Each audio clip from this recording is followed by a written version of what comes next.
Every activity and every undertaking of every human being is to source and find, secure, keep, invite one thing, that is happiness.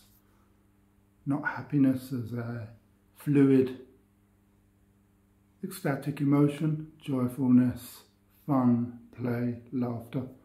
Though those are some of the qualities of the emotion of happiness, but that enduring sense of happiness, or we might say peace. I really like the word peace, or centeredness, or balance, or wholeness, or for the sake of this expression here, enough-ness. When will I be enough, as we've seen elsewhere? You are already enough. You've always been enough. You will never not be enough. But where does that sense of lack, where does the sense of not being enough, which is the seed and the genesis of finding an enoughness that suits, that fits, that feels safe and secure, come from? Where does the sense of lack or the lack of enoughness manifest in our lives? Usually we would be looking through our senses out into the world and thinking, I don't have enough, I don't own enough. And because I don't have enough, or because I don't have this thing, or that thing, or the next thing that's appeared as an idea that I need until I can be enough. We do this with relationships. Partners are a good one. When I have the right partner, a better partner, a new partner, then I'll be enough. And generally our focus for this enoughness is placed into the material world through our senses, looking for something that will finally satisfy and complete me.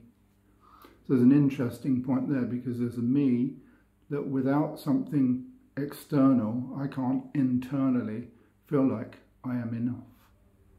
I am whole. Now, of course, we are as a species built for relationship and interaction.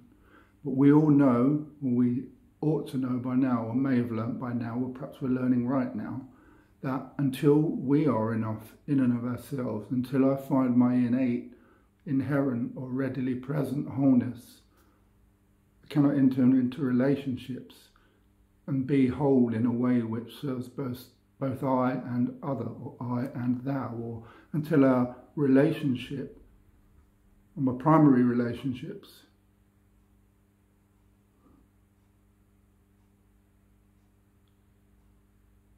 are experienced as complete.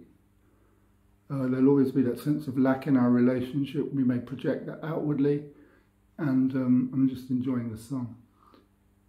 And then we'll perhaps soon or later start to feel dissatisfied in our relationship. And once more, as a sense of lack returns, then I'll begin to search again and start to notice the faults and the failures of this person, because this also fallible and incomplete, or person who hasn't reconciled their sense of wholeness begins to seem like they're no longer the right fit, or I don't experience that feeling of being enough. So where do we find that sense of enoughness? Well, we have to look at the nature of the mind. We have to look at the trauma of the past, or the difficulties of the past. We have to look at the personality construct, or the self program, or the culturally, familiarly, sociologically and environmentally conditioned idea of who I think I am. Let's move inwardly and explore unfinished business and difficulties of the past. Let's find guides and teachers and wisdom traditions. Let's speak to a sense of becoming, let's speak of a bigger story, let's speak of a bigger mind, that bring us to and through an exploration of all of that conditioning, and take us through the badlands of our difficulties and our unfinished business, so that we can become individuals who walk this life in a way that sees us have our trauma and not our trauma have us. How do we find a safe space? And this can be difficult, of course, a safe space and a safe guide and a well-informed guide to bring us through all of these themes that we're discussing here? How can we navigate the terrain of all of the doing that we've done that hasn't worked in order to find that radical present sense of enoughness? But those people are out there, and we can find the right space and the right place and the right time to engage in the undertaking of exploring our own innate being. All of the difficulties, all of the trauma, all of the ideas about not being enough, they all first appear as simple prosaic thought in the mind. So we look at what's the nature of the mind: thoughts, feelings, sensations, perception. There's an inner and an outer world there, the experience of feelings, emotions, the experience of the world. We look at what do those happen in. We see that we are not those things, that thoughts and feelings, sensations and perceptions are interchangeable. Yet I do not change, I have always been me. So we explore the nature of I. And we find that our suffering and our difficulty and our sense of lack, our sense of not being enough, does appear first as thoughts and feelings about myself.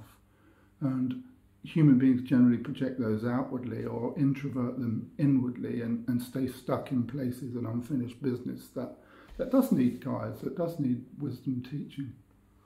We can come to terms, move through, explore, feel, think, sense, say what wasn't said, where we've been trapped, the parts of the narrative that we have about ourselves that have kept us enslaved, then we are set free of those. The truth will set you free.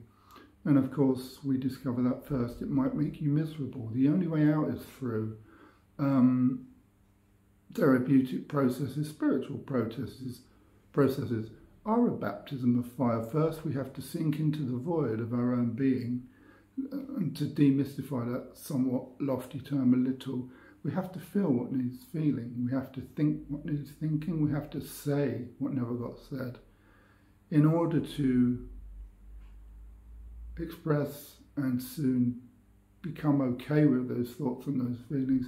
Most of us suffer because we are trapped at some place in a mental narrative that we didn't say, no, take your hands off me, or no, this isn't acceptable, or no. And we need to exorcise that at which we are stuck in our mental story. We can do that in a safe space. We can carry those things and embody those things as I've said, something that we have rather than something that has us and we're trapped there. We carry them with us, but we are not enslaved to them. We do this sufficiently. We explore the nature of the past. We heal, we forgive, we make amends if there's any of that in our narrative. And soon we come to a place where we begin to notice for the first times feelings of being okay in the midst of a moment where we haven't had to bring about any outside conditions and circumstances in order to feel okay in the moment. We haven't had to go on holiday to feel a nice feeling. We haven't had to watch our favourite movie to have a nice feeling. An enduring sense of being okay without having to bring about external conditions and circumstances attuned to the idea of these things will make me feel good. A starting place for being, a starting place for being a human being, a starting place for this moment, this moment, this moment, this moment, this moment, and every moment is from the place of being okay, being who we are, where we are right now, or we are centered in our inherent being. We are happy being here.